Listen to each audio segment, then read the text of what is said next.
they'll do controversial things because they make money. And in the day and age of Jake Paul, unfortunately, I think Dana feels like he has to do things like that to keep the sport moving forward. For me, the UFC has already established itself as the figurehead of the sport. There's no doubt in that. And I don't think for any second that any other organization is going to come close to where the UFC are and what they're doing. Like, they will always be the premiership for mixed martial arts. Yeah. They just need to act like the premiership. And, they need to act like the Premier League in the sport. They need to be the custodians of the sport.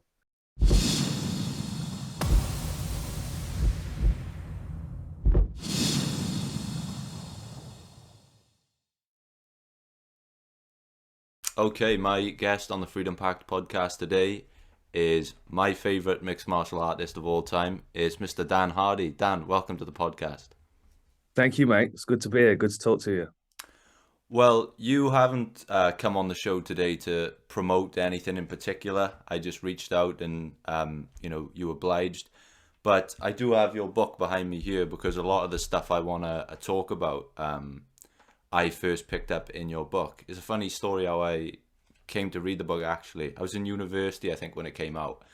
And I was very far into my overdraft. I didn't have a lot of money, as students usually are. And I was doing my dissertation, and my university sort of gave a grant to certain students in certain situations from certain backgrounds. They give you £300 to put towards buying books for your dissertation. And we had, we could use them in specific, I think it was Waterstones. I sort of just found what I needed online, PDFs, and I spent my £300. I bought part Reptile, I bought Uriah Faber, Laws of the Ring, I bought John Kavanagh, Win or Learn, and I just bought wherever I wanted. So big shout out to Coventry University for the book. Well done, Coventry, for the grant. That's money well spent, that is, my friend. There's some really good wisdom in those books. And check out Alexander Gustafson's as well if you get an opportunity, The Mauler. That's a good book. Well, funny actually. This is like a little scheme in Tesco in the UK where you get secondhand books. Right. I was walking past the table yesterday, and for some reason in my local Tesco there was a copy of The Mauler. So I just picked it up for free. So I did pick that up 2 days ago, actually. Perfect. So I want to jump in at the start, something you say at the start of the book, when you sort of explain your philosophy and your love of fighting. You say that my life to date has revolved around fighting and my pursuit of striking a man's jaw with the optimum speed, power and timing to rotate his head, disturb the grid of nerves and blood vessels, connecting his brain to his skull and render him temporarily unconscious. A lot of people listening to this who aren't fight fans, they might struggle with that one. But if you could, what is it about the sort of beautiful violence in this sport that you gravitate towards? I think there's a number of things. It's the pressure that it brings, especially with striking arts, because the window of opportunity or mistake is so much narrower when it comes to striking. With grappling arts, you can kind of feel what's happening if you're aware of it. You can feel the process that you're being put through in order to be submitted. With striking, it can be a split second, and the Carlos Condit fight's a good example. I was convinced I was going to hit him and knock him out, and it didn't even cross my mind that he was going to do the same thing to me. And I like those margins for error being so narrow because it means I have to be entirely focused. And honestly, the only time that my brain is ever quiet is when I'm fighting. All the other time, there's 10 conversations going on at the same time, and it feels quite chaotic. Whereas a fight situation, because it is literally fight or flight. I mean, it's everything or nothing. It automatically tunes my brain in. And then, to be in that state and to try and manage that state is something that I never really was able to do as a competitor. I see it very, very occasionally in other fighters, someone that has the ability to, like Adesanya against Costa, for example. He has the ability to calmly control the environment in front of him, even though it's a very chaotic one, and apply an art and a science to it to get the fight won. That for me is the height of competition. I can't think of any other time when the stakes are higher unless you're pitching yourself against nature and, jumping off a mountain or something. This for me is, one-on-one. And the other thing, the thing that's missing a little bit in that statement is that I'm not thinking about the beauty of doing that to someone just walking down the street. The beauty is the fact that the person I'm trying to do it to is also trying to do the same thing to me. And that's what raises the stakes for me, which puts it puts everything on in a heightened sense of awareness. And honestly, I can't think of a time in my life when I've ever felt like that before. And for you personally, when came into the sport, I've spoken to a lot of young fighters now. I actually live 2 minutes down the road from the Mat Academy in South Wales, where Lewis Long trains out of, and I've been down there and spoken to Mason Jones, Jack Shaw before.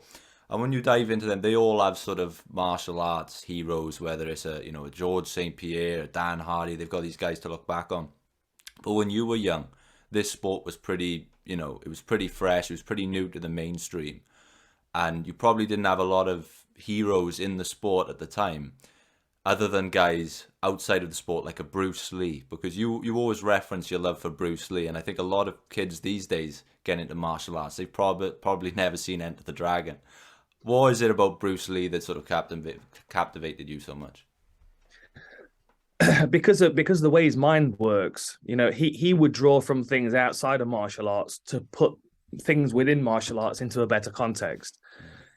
His ability to apply philosophy to combat sports is something that most people don't do and still don't do.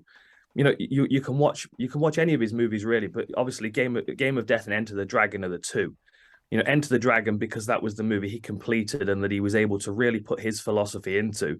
And then Game of Death because, he says so much in that final fight scene. There are so many lessons for a martial artist in there. And, even to this day, like I've spent the last 2 days researching Makachev against Oliveira, and all the time I'm seeing things and there'll be something that he said in Enter the Dragon, it will present itself in my mind and it will give me better clarity about his philosophy. Like it honestly is timeless. The things that he says, it's the same with Marcus Aurelius Meditations. Of course it was written hundreds of years ago, but there's a core truth to everything that he's saying, which is transferable. Another reason why The Art of War has become a book so popular in the business world, when in actuality it was written about warfare. The transition from martial arts to daily life is not too difficult for me to do with most subjects. And Bruce Lee kind of had that in his mind. I mean, in the 60s, it's crazy to think.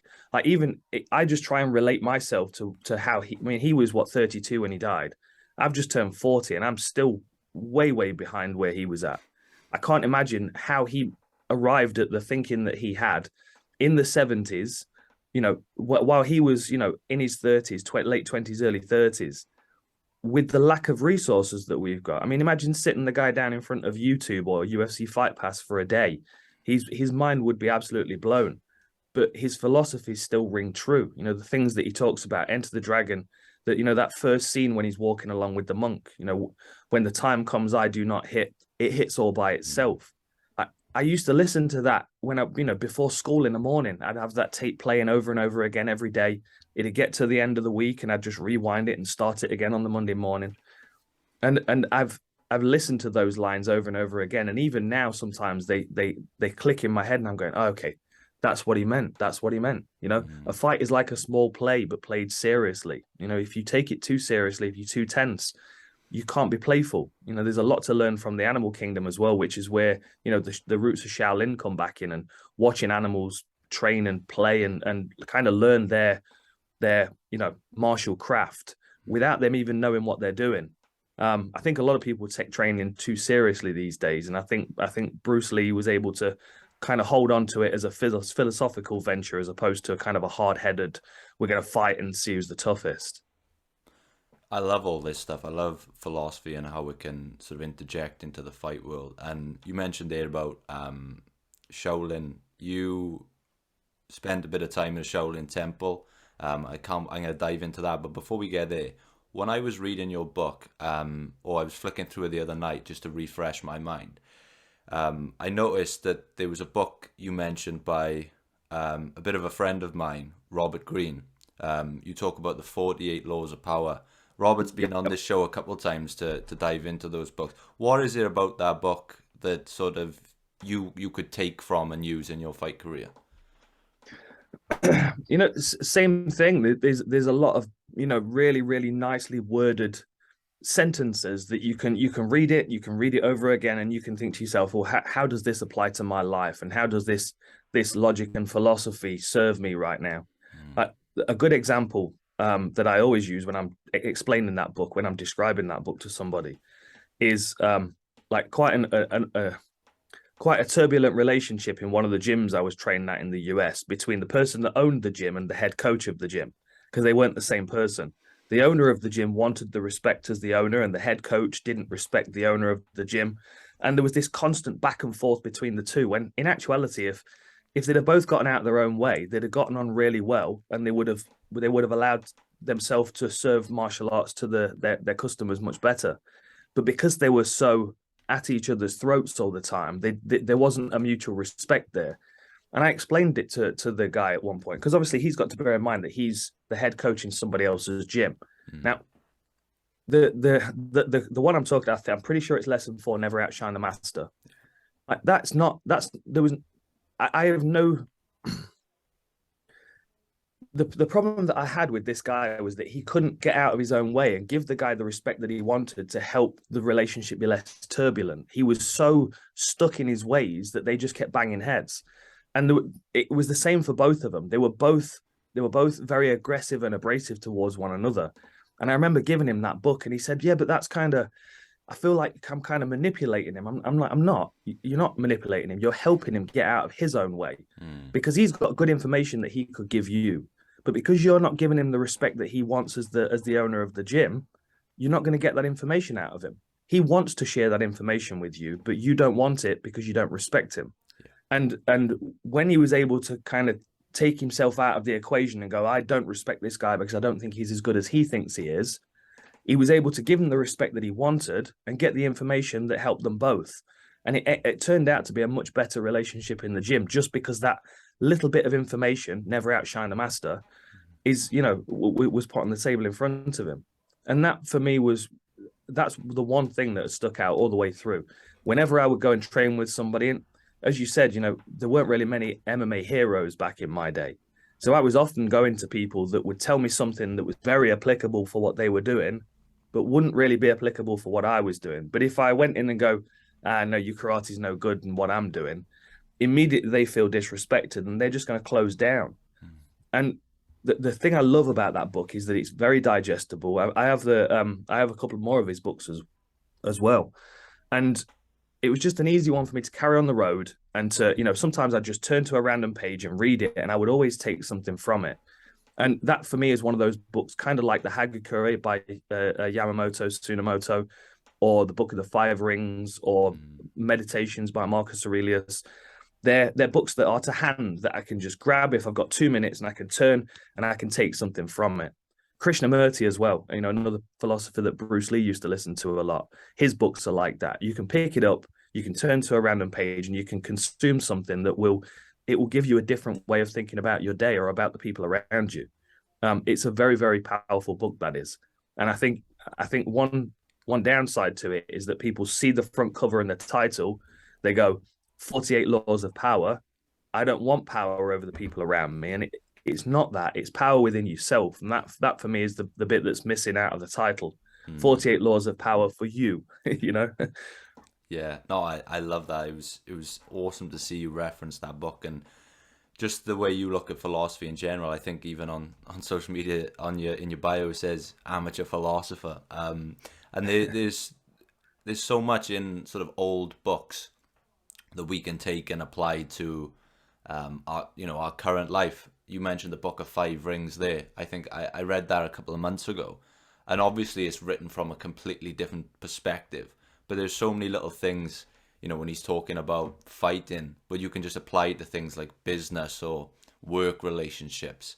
And yeah, I just love that, level of philosophy. And, you referenced Marcus Aurelius there. Stoicism seems to be one that creeps into fighting a lot. I think when I spoke to George St. Pierre, I think he even referenced Stoicism.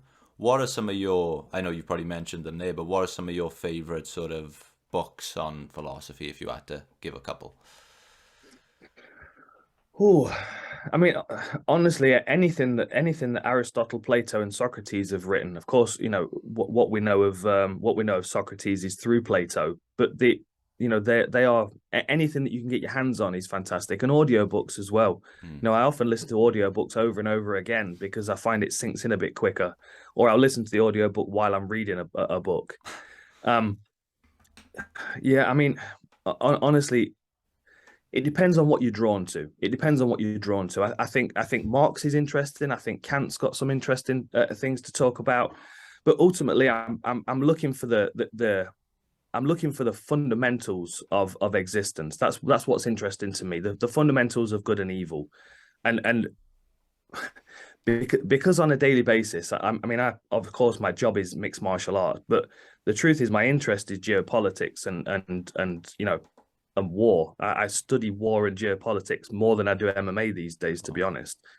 And I constantly find myself going over the how and why is this happening. And Mm. it brings me back to the basic axioms of philosophy, the basic fundamentals of who we are as individuals, who we are as human beings, and what drives us to do what we do. I did a contemporary art course, and we read a lot of Jacques Lacan and Sigmund Freud, and as fascinating as they were, I still feel like there's so much more that could be stripped away from those.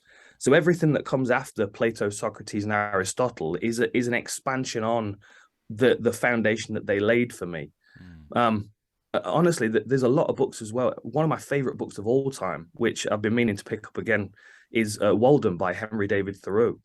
And that, although it's not at all in any way a philosophy book, for me it really is, because what he's explaining is a philosophy for simplicity of life, Mm. for stepping outside of what people expect him to do with his life and how people expect him to live, and to do what he feels in his core is the right way to go about things. Living on the bare minimum, not encroaching on nature, not encroaching on other people, not being trapped into things that he's inherited, like farms and tools and things. It's just a beautiful book. And he talks about there's a line in that, and I always butcher it because he's far more eloquent than I am. But he talks about, being born in an open pasture and suckled by a wolf, so you may know with open eyes the field of which you are drawn to tend. And that was a very, very powerful line for me to read, because I thought to myself, so many people around the world are born into an environment where they are expected to do something. Like, you're expected to go to school and get married and have kids. I was expected to play for Nottingham Forest when I was born. Of course, there was some forgiveness in that when they realized I was no good at football. But everybody is born into expectations. And what I love about that book is Henry David Thoreau. He went, you know what? I see your expectations. I'm going to place them over there, and I'm going to disappear into the woods, and I'm going to live by the means that I think is necessary for me. And I found a lot of power for that because, as you said, going back, there wasn't really MMA back in the day. So if I said to somebody, "Oh yes, this is my priority. I'm at college, I'm at art college, or I'm at university," and my lecturers are saying, "Okay, what do you want to do with your degree?" And I'm like, "Well, the truth is, I want to be a professional martial artist," and they would laugh. And you kind of have to walk your own path. Um, um, um like that was a really powerful book for me. I would recommend it for anybody. Just to kind of reflect on their own life and how they go about existing and consuming, and what expectations were put on their shoulders when they were born. Like, as useful as philosophy is, sometimes it can be very, very difficult to get through. I mean, I'm reading Odyssey at the moment by Homer, and just the language, just the way that it's written it's an uphill battle at times to get through. And I think that is a downside to philosophy these days, is that it's not being updated for the modern day. Mm. I love a good audio book because you can find someone that does a really good job of reading it. But again, you have to kind of work your way through these books, and I wish philosophy was more accessible for people these days. I wish there were more philosophers and less philosophy books, if that makes sense. Mm. There's a lot of people that teach philosophy. That's why, the joke in my bio, amateur philosopher. Like, I will always be an amateur philosopher, because there are people that have a really good grasp of these texts, when in actuality I just kind of harvest the bits that I need out of them to help my understanding of the world. you say amateur philosopher, but it's clear to see you are a deep thinker, and I really appreciate that about you and how it sort of translate into your career. And so I wonder, you work with a lot of young fighters, and I feel like in sports these days, it's seen as the number one priority to how can we recover faster so we can train more, so we can fit in another session. Can we get another session in a week? Can we maybe add an S&C session here? But would you maybe encourage young athletes to do more mental work alongside rather than just honing in on the physical? Absolutely. You know, there is so much time wasted in training sessions, in training camps, in preparation for fights, just in people's early days of getting into martial arts. There's so much time wasted because they have a perception of what they think it's supposed to be. Yeah. And I've been caught up in this in the past as well. I was fortunate to have a really good martial arts instructor from when I was really young, and he helped me consume martial arts in a very open-minded and enjoyable way. He was a taekwondo teacher, but you can see his photos in my book, Mick Rowley.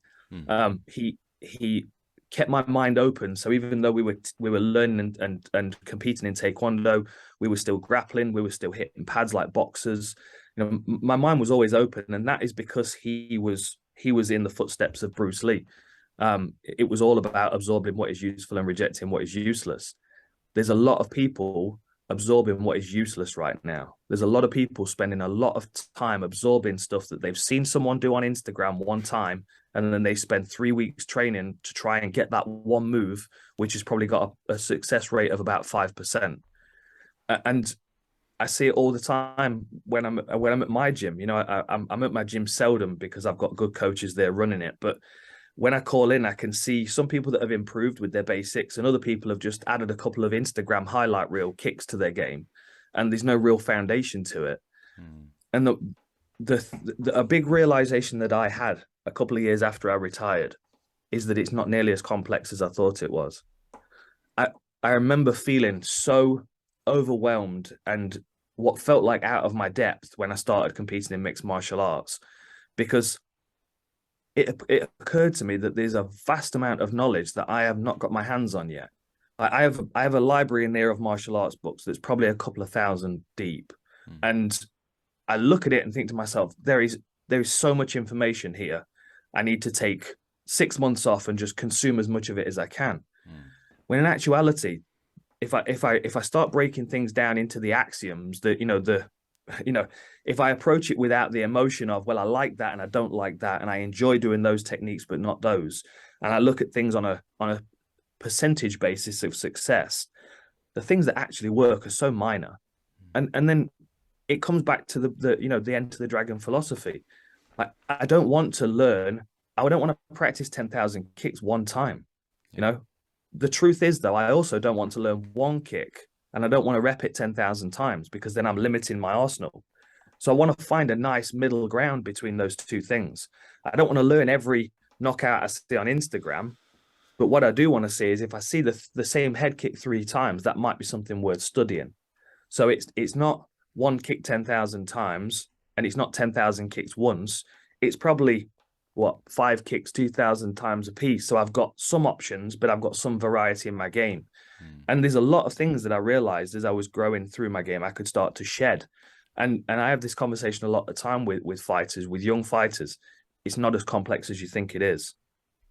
And I guess this was a benefit in Bruce Lee paying attention to philosophers outside of martial arts, because Krishnamurti, as I've mentioned before, he's a very, very interesting person to sit and listen to. He was around in the sort of the 60s in California, and he has a very kind of condescending tone about him, which, I mean, I find it quite amusing, and the people around him seem to as well, because it's almost like he's pointing out something that you should have seen yourself. And the thing that he keeps coming back to, and I sometimes write it on the floor of my gym. I have chalk in the gym, and I just write it on the floor to remind myself. He keeps saying, observe oneself. Observe oneself. And that, of course, is applicable to everything in life. If I'm having a conversation with someone, I need to be aware of the words that are coming out of my mouth, but I also need to be aware of how those words are landing on their eardrums, because they may have a different perception of the same words that I'm using. Like I may say to somebody, you need to work harder. And what they think in their head is that my heart rate needs to be higher and I need to be sweating more. Yeah. In actuality, I might be saying you need to work harder to be better at those techniques. And working harder is not necessarily doing it harder or faster or more. It's doing it to the point where you're consuming it in a more efficient way. And that Krishnamurti philosophy, observing oneself, just as Bruce Lee kind of turned that on himself as a martial artist, I like to try and do that all the time. So when I'm teaching a seminar now, and I'm about to just start a new seminar tour, because what I like to find a couple of lessons or principles and then take them out and teach them and see if I can communicate them to people that don't already understand what I'm saying. And the recent lessons I've been teaching is about using feints. Like, show somebody something, communicate something that's not accurate, communicate something so they feel like they've got a grasp of what you're saying. This is part of the game of martial arts. Now, if I'm talking to somebody in real life, I don't want to say something and have them think something else. But in a martial arts context, I may want to feint a jab and get them to think about that hand so I can kick them in the leg. You know, like I was saying with geopolitics, we've just seen the same thing in Ukraine with the feint in the south. We're going to attack Kherson. All the Russians went, oh, we'll go down into the south to support the Kherson offensive, and then they went up into Kharkiv. That's Anderson Silva, Vitor Belfort 101. Look at the lead leg, kick him in the face. Like, if you can observe yourself, you can not only refine your communication in a more effective way in daily life, but you can also control that communication in a combat sports sense. Like, I want to hack the person's brain that I'm fighting. I don't want to just use better techniques than them. I don't just want to be faster or more conditioned or stronger than them. I want to hack their hard drive and download my software onto it, so then I've got control of them. It's like those bugs that Rogan's always talking about that hack into the other bug's brain and grow out of it. It's the same thing. I'm doing that to my opponent. But if I'm not observing myself, if I don't observe oneself, then I don't learn how to enhance my communication to people that I do want to communicate with better. And I don't know how to scramble my communications for people that I'm trying to throw off my thinking. I guess we kind of went off on a bit of a weird tangent there, but the observing oneself, it keeps coming back up. So I guess that's why I went there. No, I love it, man. The sort of mental side of this game is what really draws me into the sport. And I think a good example, you mentioned Nottingham Forest earlier. So with football, and we talked about the pressure of martial arts earlier. So, there's a football game today. If Manchester City lose a game of football, they know that in about 3 days, 4 days time, they can go again and redeem themselves, and everyone will forget about that last game and it's all on to this game. And maybe they'll prepare for that game for about 3 days. With martial arts, you have, a full fight camp focused on about 15 to 25 minutes. And if you lose and it hurts, you're probably going to have to sit with that for a long time before you can redeem yourself. And it's frustrating for the person. It's frustrating for fans of that person, because you just want them to get back in there the next night and, have that big moment.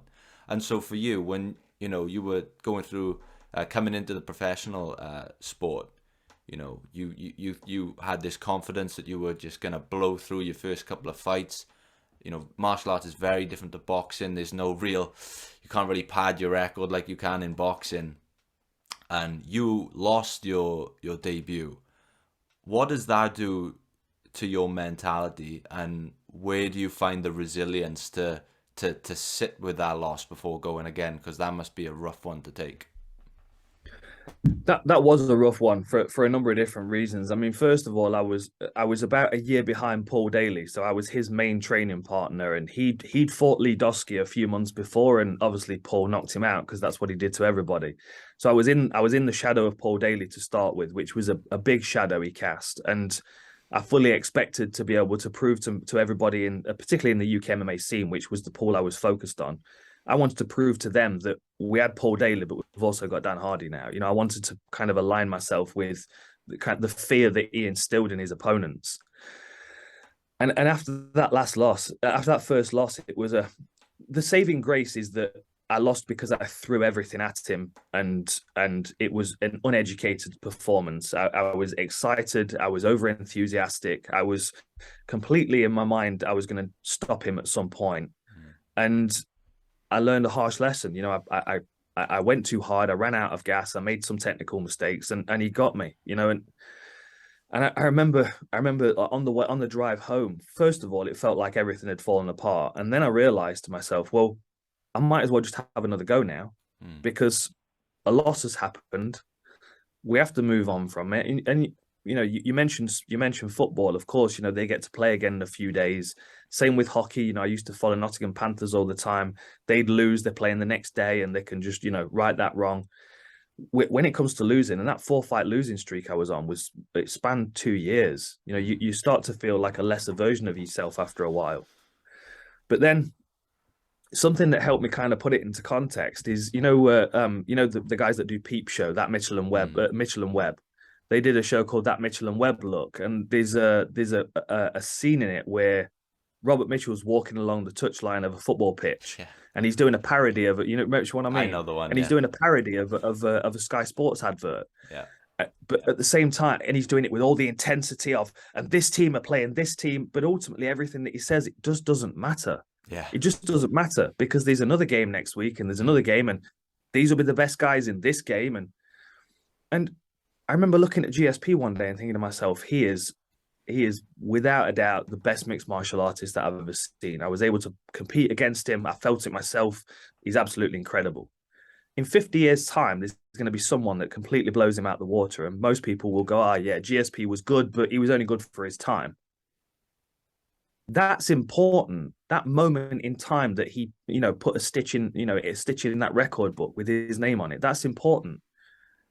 But he was still only given the same opportunity that I was given. He was given an opportunity to test himself and compare himself against the environment that he was in.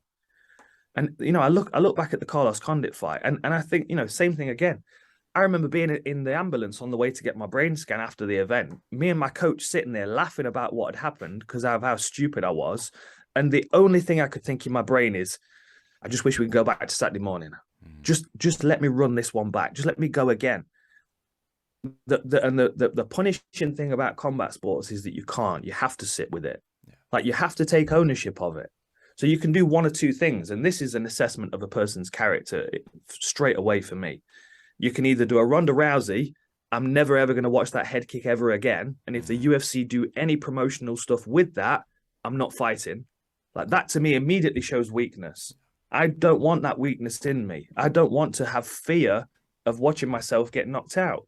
So I literally sat and watched the Condit fight until it made me laugh. And the thing that was most difficult for me to get around was the fact that my mum was sitting front row.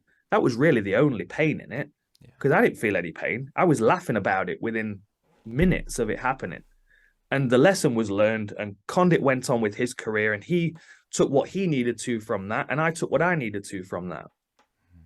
And had I not had that experience, had I not had that opportunity to lose, and had the opportunity to lose to a great fighter as well, who could teach me something about martial arts as well as something about my own ego in that moment, I would have just continued on the same trajectory of being the person that I was before that fight. And I wouldn't like that person that I was before the fight, because I know I'm a better version now. So for as wounding as it can feel in the moment, and like we've just had the IMAF tournament, there's a lot of fighters that went out to Italy to compete, and they've dedicated everything to this, and they feel like a loss in the IMAFs means that they're never going to be UFC champ. In actuality, that's probably not the case.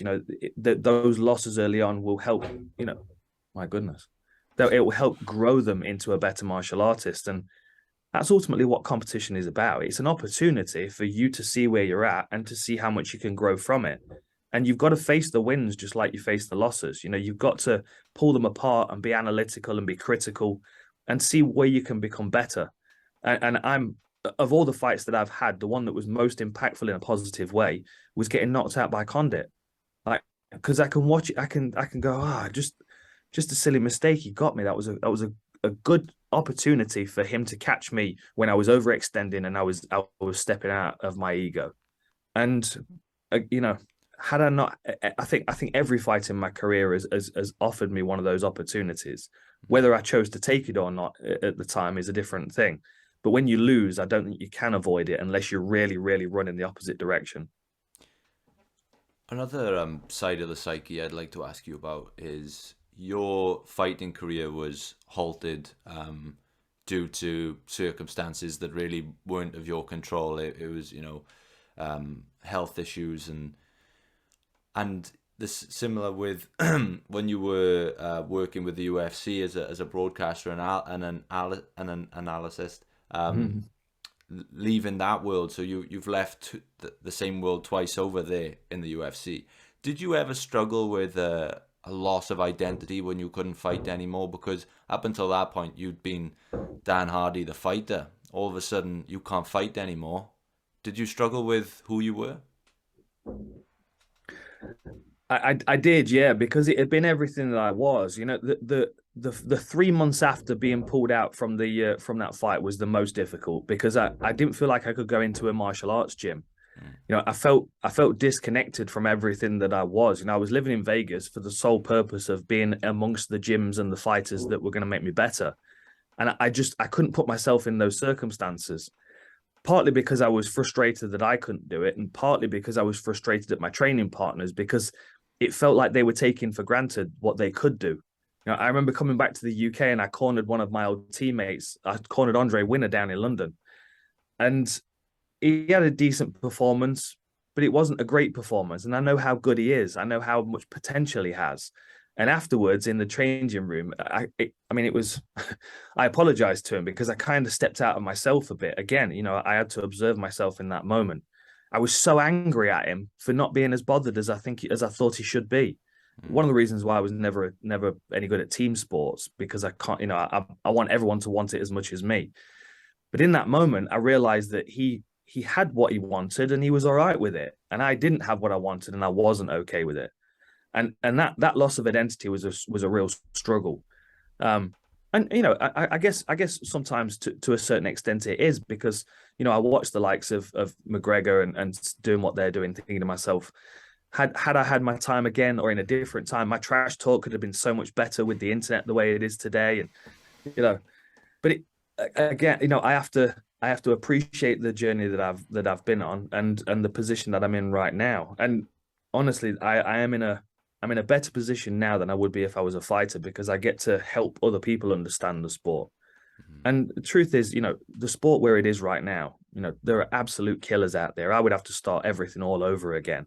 And I'm accepting of that moment. I'm celebratory of the people that are pushing the sport forward. But at the same time, I think fighters always want to be in there. I think DC, Bisping, Felder, I think a part of them would always want to step back in there just for that little bit of a rush. But there's a lot more to martial arts than being an active competitor, and I do feel like I'm doing a good job of kind of carving a little space out for myself to do that. And just regarding things coming to an end, not on my terms, which is there is a bit of a theme, I must admit, with the UFC. My mum said right after I was pulled out because of the heart complication, my mum said, you would have never stopped had you not been stopped. And I knew she was dead right. I'd still be competing now. I'd still be, chasing that nut right now, trying to get myself to the top, because I'm very good at being incredibly single-minded. So although it was difficult at the time, in hindsight, it was very healthy for me to do that. I feel like a better martial artist now than I was when I retired. And my relationship with the UFC coming to an end abruptly as well. Same thing.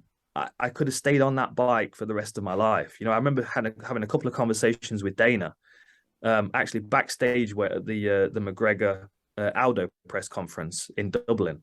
I remember having a conversation with Dana there, and I said, I'm going to fight again soon. And he said, why would you? You've got a job for life.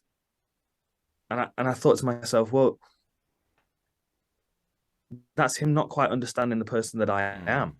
I don't like the idea of doing anything for life is terrifying. I have, I'm not sure whether you've heard of a word, sonder. My sister introduced it to me, SONDER. It's looking at somebody else and realizing that they have got a life that is just as complex and as deep as your own. And I want to live 100 lives. You know, I want to have been a paleontologist and a pirate and a hockey player and a martial artist and an explorer. I want to do all of these things. If I get locked into a position, I can get a bit comfortable. And I would have been very comfortable staying as a fighter for the UFC. I would have been very comfortable staying as a commentator for the UFC. These curveballs are good for me because it forces me to readdress where I'm at. And I mean, I've got some good plans for the coming year. I've had a couple of good offers come through. I've got boxing in November, which I'm going to be doing, and then in the new year, I've been offered a role with one of the promotions, which is going to allow me to create a job which doesn't exist in mixed martial arts right now. So to me, I mean, everything is just taking the path that is right for me, and I'm very grateful for that. It's difficult to see it in the moment, you know. It's difficult to see it when you're being put on a flight home from Fight Island and you're not exactly sure why or what's been said and what's going on. And then like sitting in the dark for a month, like what is going on? Like, do I have a job? Am I going to get fired? And I've got no idea what's going on. That was very frustrating. And in the moment, it's difficult to look ahead. But I have the fortune of being able to being old enough now to look behind me and see what I've already come through and the moments in my life that have taken a turn for what I thought was the worst and it ended up being the better. So, you know, rolling with the punches and all that, I guess that's the philosophy that comes out of martial arts that applies to everything. Yeah, it's amazing to see how you adapt and all the opportunities you create when you think that the big one, well, when you know the public think that the big one's eluded you. I had a similar conversation when I spoke with Ariel Houani, and obviously he was, you know, he's covering this sport. He had the main opportunity taken away from him. You know, Dana banned him from, or, you know, made it extremely difficult for him to do any work from the inside. But then he went away and created just a juggernaut of a career on his own. And, you know, similar with yourself now, you've parted ways with the UFC, but you still, you know, you do these things with BT Sport. You've got the War Room. You know, you've done so much. You know, the Outlaw Picks podcast. There's so much you do. It's really encouraging to see, and it's really inspiring. When you look back on that sort of Fight Island, I think it was the Trinaldo fight that it all stemmed from. Are you sad about how things ended, and do you look back and think maybe I wish, you know, things could have panned out differently? Maybe they could have acted differently. Maybe what if I acted differently? Or are you at peace with everything that happened now?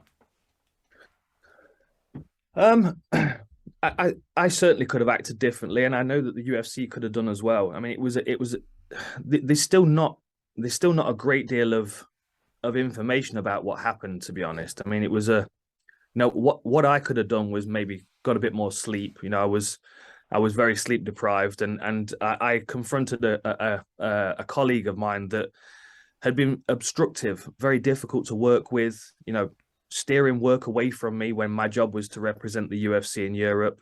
And unfortunately, my mistake was I confronted her in front of other people, and that was what embarrassed her. And I don't know what she said. I still don't know what she said.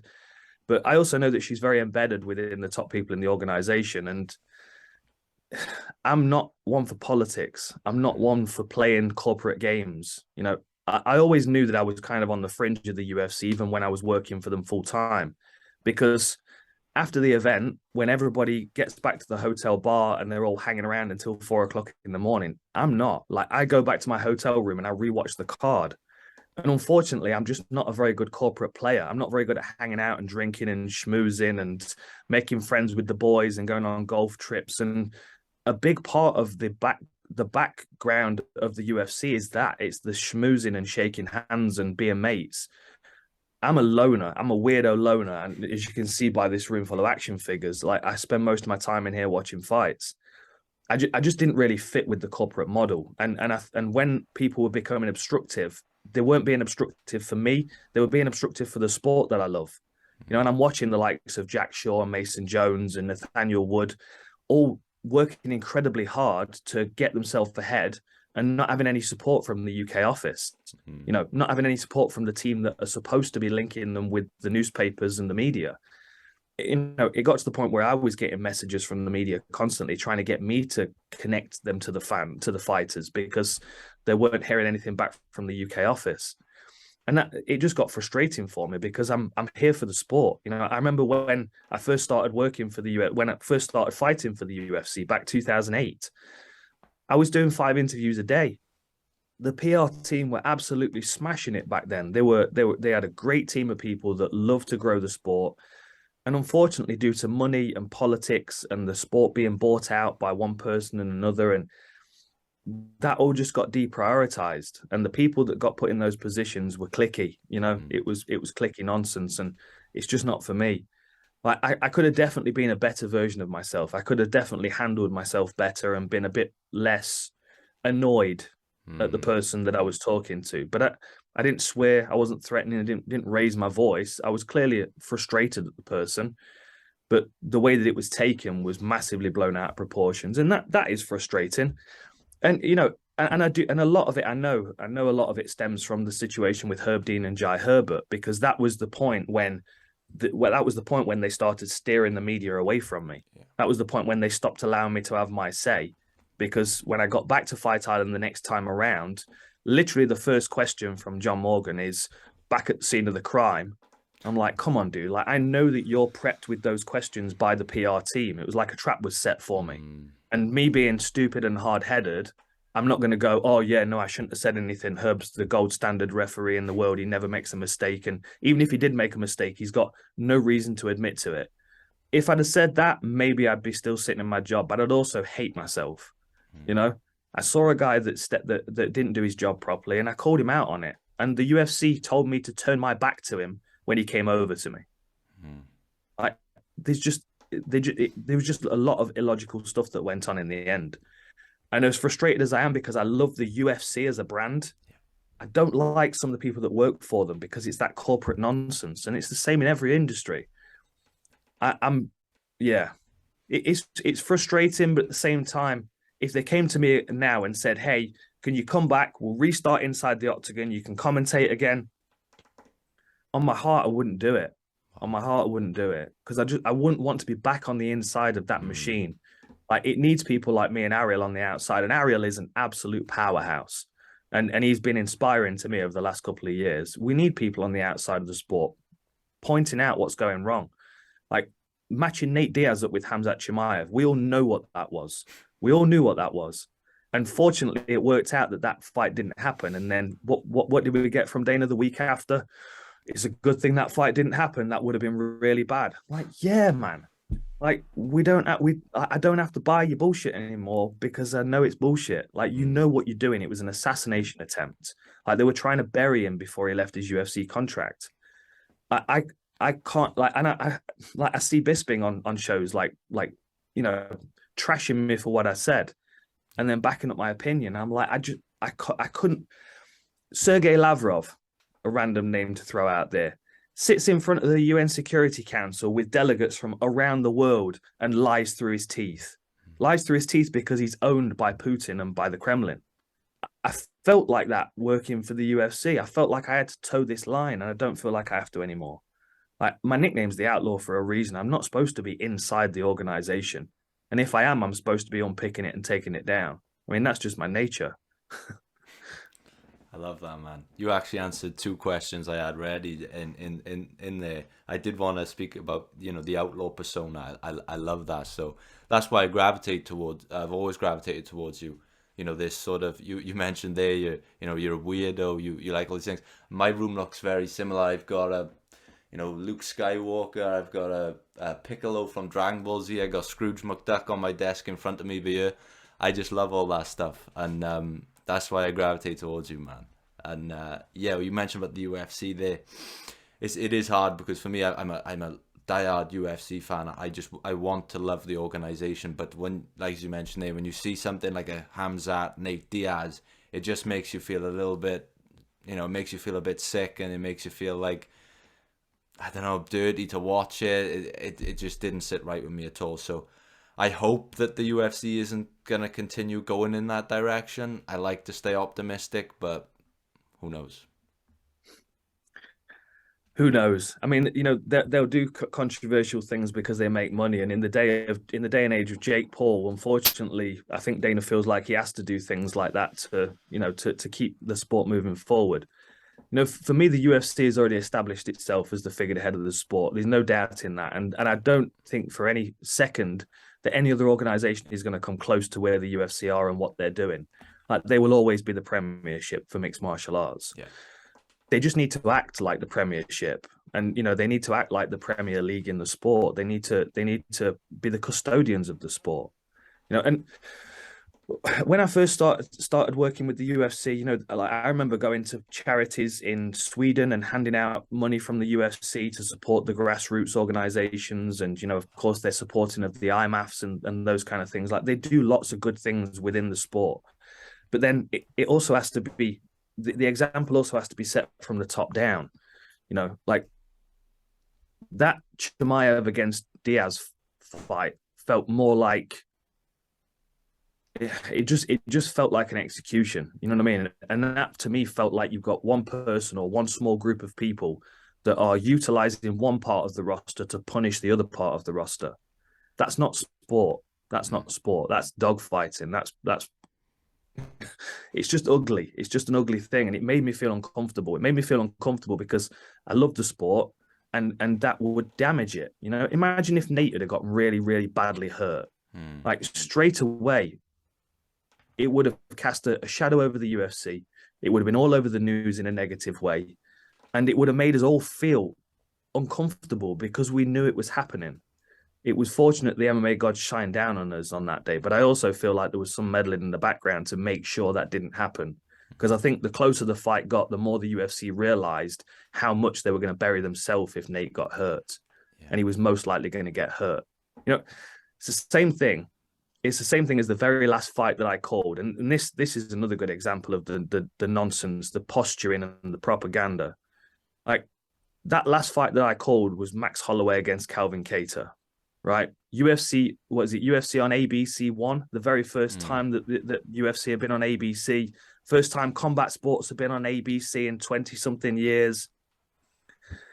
And then we're going into the 5th round and you've got one guy that's being beaten senseless by another fighter. Right? Now, there's no reason why that fight shouldn't have been stopped at the end of the 4th round. No discredit to Calvin Kattar, but he didn't gain anything by taking that 5th round beating. But what we did see was the clip coming out of Dana talking to Hunter and being like, hey, we need to make sure you go straight to a doctor after that. And it looks kind of, they just caught this on camera from across the arena. The dude was mic'd up. Like, the receiver for the microphone was attached to the camera that was filming him from across the other side of the arena. Like, the whole thing is staged to protect the UFC. Like, and I watched that and I'm like, that's just dirty. Yeah. Like, actually do something to protect the fighter. Don't do something to protect the sport or the company if the fighter gets damaged. Yeah. That hurt me to watch that because I could see the game being played. Like, this pretending that they had some kind of concern for Calvin Kattar. I just didn't buy it. And I'm standing there keeping my mouth shut because I've already said too much a few weeks before. And I'm already right on the edge of the chopping block thinking, this might be exactly what I was talking about a couple of weeks ago. Like, why did somebody not get involved and stop that fight when it needed to be stopped? Calvin Kattar's not the same fighter that he was after that fight. It's horrible to say, but I've seen it before. I've seen fighters take 1, 2, 3 more shots than they absolutely needed to, and they've never been the same again. People don't really. I love this sport. I love a damn good knockout. I love someone getting their clock absolutely cleaned. But what I don't want to see is that person affected for the rest of their life. Like, we know the risks that we're taking on getting into there. You don't want to feel like you're up against the referee and the organization, though. That's not sport. Yeah, it does feel like lip service a bit when you see clips like that, but then any sort of conscious attempt to start a fighters union or anything that's going to make a real difference seems to get shut down quite quickly. So it's hard to sort of take those moments genuine when you've seen instances like that. I've been on the inside for too long. I remember watching Frankie Edgar put his world title belt in the overhead locker flying back from Canada, and the ring girls were sitting in first class, and I'm like, this doesn't make sense to me. Yeah. I remember sitting around a table at Red Rock Casino, at the steakhouse at Red Rock Casino, at the very first Fighters Summit, and I remember watching one guy who I don't know who he was or what he did or anything. He looked like a Klingon to me for Dana and his mates. I watched him get paid $10,000 to drink a bottle of hot sauce, And I was sitting there having just headlined the co-main event at the O2 Arena, and I got the same amount of money that he got for drinking the hot sauce. Like, I was on 5-5, and he got $10,000 for drinking hot sauce in front of all these fighters. I don't know who that was to benefit, because I know that half of the guys around that table weren't making the same money he was making drinking that hot sauce. I'm like, so it was a slow unraveling for me while I was on the inside, and I still love the UFC as it is, but I can't help but feel like it's tainted by the humans involved. And I don't hate the UFC because of that. It just reminds me that humans can be less than perfect sometimes. Yes, well, they certainly can, and I appreciate you speaking so openly and honestly on that. It's really refreshing to hear. Like you said, like with guys like you and Ariel, it's really important that we have that sort of voice in the sport to bring some reality back to the situation. And I'm conscious of your time here, so Not I so I, don't I worry won't. about it. Just a couple quick questions left for you, if that's okay. Sure. When I mentioned that you were coming on the show in our newsletter, we had a couple questions come in, and people were asking about the GSP fight, because obviously GSP's been on the show before, and the word armbar kept coming up. I wonder if you could maybe talk us through inside the mind of Dan Hardy when he was in that brutal armbar that everyone thought was curtains. I actually had a really good conversation with George about this. I think it's on the BT Sport YouTube channel, and we watched the fight through and discuss it. And it was. I mean, of course, I'm stepping into a world title fight against a guy that nobody else has really been able to get close to, and I knew everybody fully expected me to get submitted in the first round. You know, I remember feeling so counted out that my determination was I'm just going to give everything that I've got, regardless of what happens, because that's the one thing that you can't question about an individual. You can tell when someone's given everything in a fight. And I also remember that, well, first of all, I'd already accepted that if a limb got broken, it was broken, and that's a part of the sport. I've been in a couple of deep arm bars before, and I've managed to scramble my way out of them. But scrambling my way out of them because I was already accepting that it might break, and I'm all right with that. Like that acceptance was a big part of the escape, because in the moments when I may have thought, okay, this is the point where it's going to break, and I tapped, I just didn't have that thinking in my head. The other thing I know is it's how difficult to break an arm. Like, most of the time when we see a damage to an arm, it's dislocated at the elbow. Most of the time an arm doesn't break. I mean, a very rare circumstance when Frank Mir got Tim Sylvia, and that he broke both bones in his forearm, but that's heavyweight strength. I'm not thinking that GSP, no matter how strong he is at welterweight, he's going to be able to snap my forearm. So I knew that the only thing that was going to most likely happen was going to be my elbow dislocating. And I have very, very stiff elbows. I have very flexible shoulders and very stiff elbows from years of Taekwondo. So I knew he was going to have a really hard time snapping it, which was going to buy me some time to wriggle out of it. Second of all, I'm a Thai boxer. You know what I mean? Like, the thinking for Thai boxing is, well, if you break one hand, you hit him with the other. If you hit him with a leg and you break your foot, then you kick him with the other foot, or you kick him with the swollen one. 8 limbs is 8 weapons, and I'll use one if I have one left.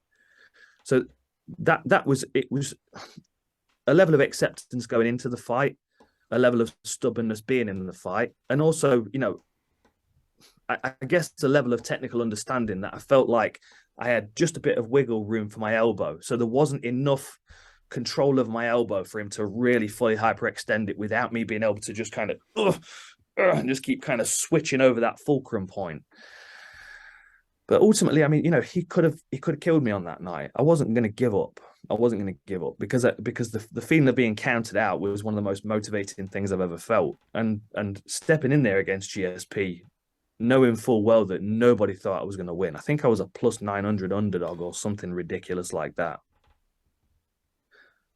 It was my opportunity to prove to people that I wasn't going to go anywhere. So even if they didn't like me or they didn't think I was capable of being a top flight contender, the one thing that they wouldn't be able to question is my determination. And, I feel like if I've got anything, it's as a superpower, it's my determination. It's got me through a few bad spots in the past. Amazing. I love that, man.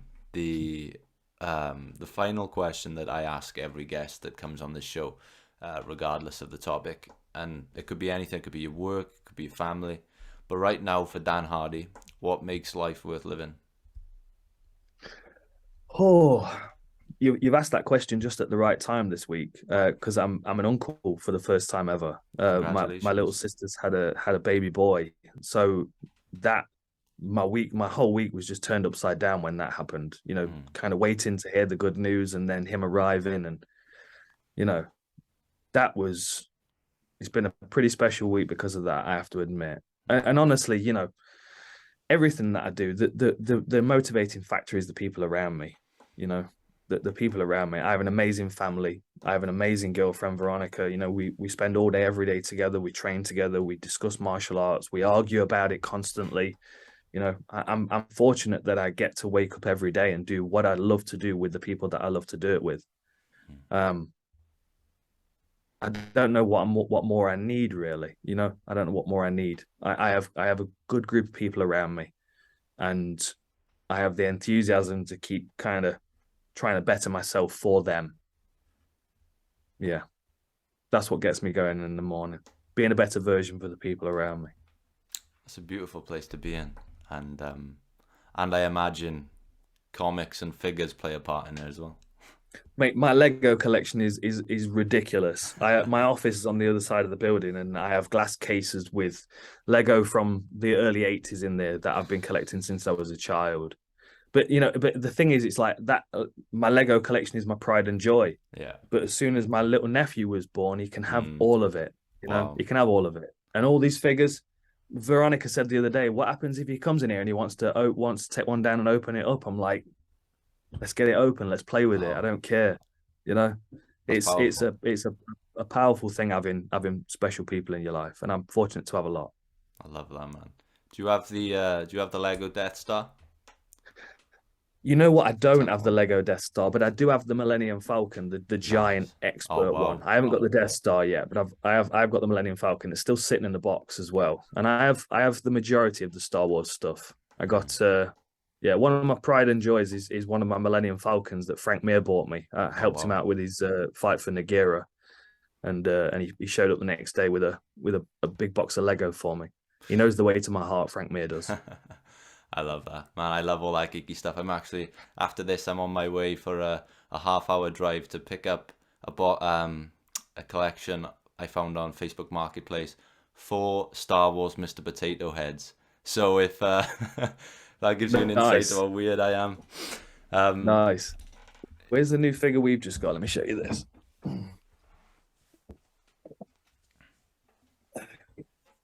This is yet to find a space on the wall, but this is Veronica's contribution. It's a holographic oh wow. Emperor Palpatine Stitch. Oh, that's amazing. I love that. Yeah, we have a lot of fun here. We have a lot of fun here. There's always toys showing up. A Lego castle arrived yesterday that I've yet to build, which is from the '80s. That'll add to my collection later today. Amazing, man. I love it so much. Look, thank you so much for coming on today. It's been an absolute honor. I've actually, I think I've met you twice in the past in person as a fan. I think I met you at Body Power in All right. 2017.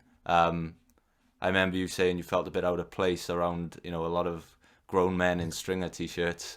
And again at Cage Warriors, I think it was the Jack Shaw title fight at the time, and been a big fan of yours for years, man. So it means a lot to me that you came on the podcast today, and I appreciate all the insight and philosophy you brought with you. It's been a really fun conversation. Thank you, my friend. It's been enjoyable talking to you. I'm sure we'll do it again sometime.